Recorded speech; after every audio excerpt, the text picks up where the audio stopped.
And a good midday on this Tuesday. Roger Hill with the VELCO Weathger Hazards Outlook. Big picture, you can see the zooming up of this warm conveyor belt, both of humidity and moisture, all working into northern areas where clouds are condensing with a frontal boundary. And most of the weather is really back over toward parts of the upper plains, the upper Midwest, western Great Lakes, and so on.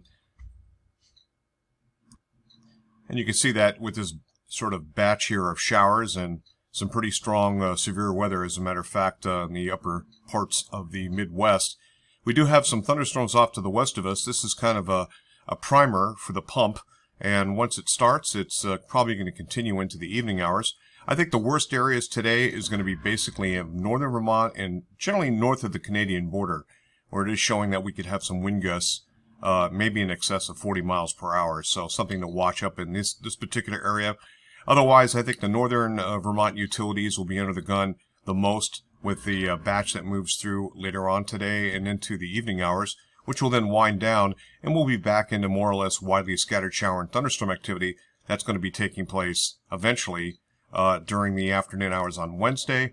That'll linger into Thursday before a cold front begins to push everything out. And that cold front is back here. We have this trough of lower pressure, and this is all going to slide to the east. This is dew point temperatures. You can see that it's pretty moist out there. So even though it's relatively moist, not a lot of cloud cover, that's great for convection. And indeed, we're going to pop some storms today. And these are heat indices this morning. And what you can see is most of this is confined to the southern areas. That basically spreads north into the Ohio River Valley and toward our region. But so far, so good. I think we're going to be a little bit out of that for the next couple of days, but it's a close call. And looking at the computer modeling, we have the Euro model on the left-hand side. This is valid at 2 o'clock this afternoon. You can see that little bit of forecast precipitation crossing into the Adirondack Mountains. The GFS indicates a little faster movement into the state of Vermont. So running the computer model, it looks like this. Everybody's seeing some shower and thunderstorm activity later today. That's going to linger through 8 o'clock tonight. This is valid going in through about 10 p.m. this evening. And looks like there's a second impulse that tries to work in overnight tonight, but mostly in the form of shower and thunderstorm activity that's going to be generally more northerly and north of the Canadian border. Meanwhile, we dry things out. We have a little bit of a break in the action until Wednesday afternoon. And late in the day, we're getting into more shower and thunderstorm activity during the evening hours. It looks like some of the more intense thunderstorms are going to hold off on until basically pretty late into the day on Wednesday, and probably maybe even into Wednesday evening. This is associated with this frontal boundary, kind of an old boundary here. That's going to trigger more shower and thunderstorm activity during the night on Wednesday night and into the day on Thursday. It looks like into the morning hours. Once that frontal system begins to push on out of the region, a weak ridge of higher pressure will build in late in the day for Thursday night as well as Friday. That's our next best day coming. Pretty decent day on Friday, much cooler or refreshing conditions with lesser dew point temperatures, all of that falling, and lower relative humidities. It should be a pretty fine day and a decent amount of sunshine with good solar as well. That takes place on Friday. That is going to get pretty much pinched off here with the next weather system beginning to move in. It was looking like we would have at least a couple of days of decent weather for Memorial Day weekend, but now it looks like Saturday's gone to the dogs as this weather system is coming in for the next one. It's relatively late in the afternoon. That's valid about 5 o'clock in the evening. So this is more of an evening phenomenon, more drier through most of the day on Saturday. But once that moves on through, it's mainly during Saturday night, and then eventually in Sunday, you can see maybe some lingering minor precipitation early on, but things improve pretty rapidly. A nice little ridge of higher pressure builds back in for another good day on Sunday.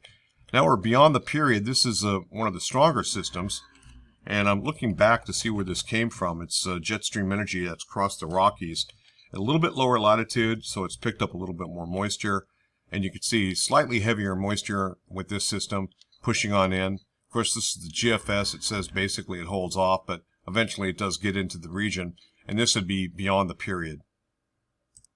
Looking at the GFS ensemble plumes, this is centered on the grid point of Montpelier. A lot of shower and thunderstorm activity until you get into late in the day on the 23rd, 24th, and we have that drying out, and that's basically part of what we're seeing for basically Friday into a portion of Saturday, and then we're back into it, and it looks like Sunday beyond that. A little bit of a dent here. The GFS ensemble is not showing that very well. Total amounts of precipitation is going to be kind of underdone, at least for the next 5 days. And we're generally going to be under 1 inch until probably 6-7 days out. But beyond that point, we'll still see more weather systems pushing basically west to east from the Great Lakes.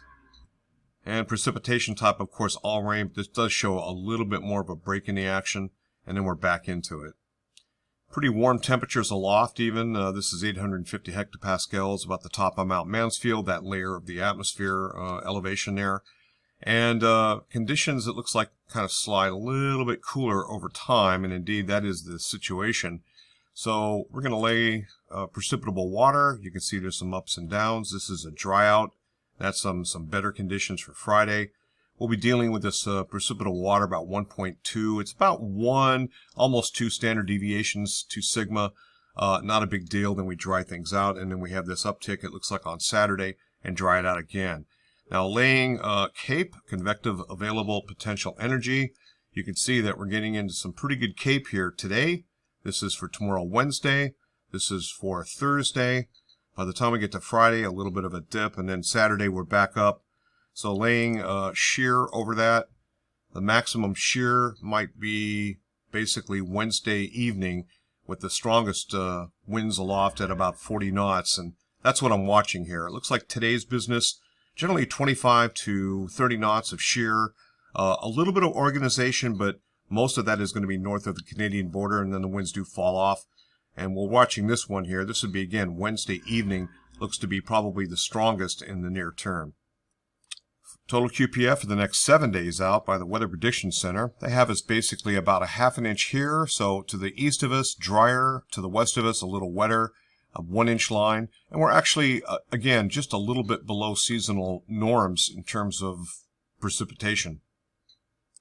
So looking at the 2 meter temperature anomalies, you can see Mexico, the areas around the Caribbean, a lot of these areas here are under a big heat dome.